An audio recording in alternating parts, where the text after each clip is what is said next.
But guys, to Fog Football, we are here for the end of June. Transfer recap, it's the 30th. Tomorrow will be July and hopefully some more news. But I tell you what, obviously today, Celtic confirmed the signing of Callum Osmond from Fulham.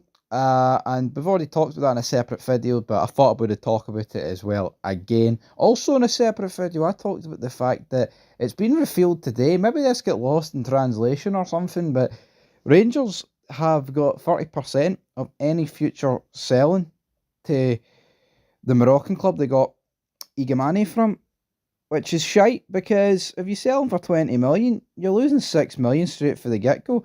Now, there is a bit of good news for Rangers. I've seen that if Tillman completes his move to Bayer Leverkusen from PSV, they will receive some form of money from that, like 3 or 4 million. So, here, nothing to do with Igamane, but wish Malik Tillman nothing but the best at Bayer Leverkusen if that deal goes through. As for Igamane, looks like the deal's a lot closer to happening than it has been the last couple of days, because it has went quiet the last couple of days, to be fair to it. So it'll be interesting to see where we end up. Now, moving in to other news. Going to the Sun, Liverpool are willing to offer 19-year-old Scotland winger Ben Doak as part of a deal for Crystal Palace's 24-year-old England defender Mark Guy. Now, of course, Crystal Palace decision got delayed today regarding their participation in the Europa League, which I don't really understand. Lyon are literally excluded from the Europa League. They're excluded from Europe. Looks like they're heading down to Ligue 2, whatever you call it. But the reality is for them, PSG have actually agreed to sign one of the players that they got on loan for Lyon or something, and apparently that could keep them afloat in Ligue 1, but they would be out of Europe. And I also seen a guy, the shareholder, which caused the problem, ended up selling his shares. So yeah, UEFA just taking the piss with Crystal Palace. But the question is, would Ben Doak rip the piss out of defenders for Crystal Palace? He potentially could. That would be an interesting manoeuvre there. Now, according to the Edinburgh Evening News, Lawrence Shankland has interest for clubs in England and Saudi Arabia, but Hearts remain in contact with him. But they're not going to increase their offer, as it would make him their highest paid player and feel no need to. So, yeah, I don't really know what Shankland's holding out for, but the reality is, if he's got interest for Saudi Arabia, and that's true, that's going to make him a lot of money. A lot more money than he's going to get at Hearts. The rumours keeping them in Scotland, whether it be continuing on at Hearts or moving on to Rangers, I think they're always going to stay until something actually conclusive gets made on his future, but we'll have to wait and see. Then, former Rangers striker Jermaine Defoe says that Leicester City centre-half Connor Cody's his eyes lit up over the prospect of signing for the Ibrox club, and the 32-year-old is eager to complete the transfer. Obviously a lot coming out about Connor Cody past couple of weeks regarding a move to Rangers. Seen a lot of people saying he's too old, and seen a lot of people say he's got no pace anymore. I don't think Connor Cody ever had pace, but you know what, folks? I am running low on patience / optimism, because where are the fucking signings, pal?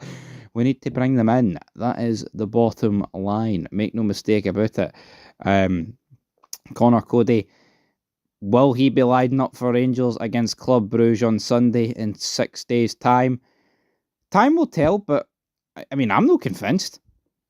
I really ain't. Speaking of Rangers, Ecuador midfielder. What tune that was back in the 90s. I said that like I was floating about in the 90s. Well, I wasn't, but I could still appreciate it. Jose Cifuentes has confirmed he's returned to Rangers after Aris Fizalinke could not raise the money needed to make the 26-year-old a permanent signing.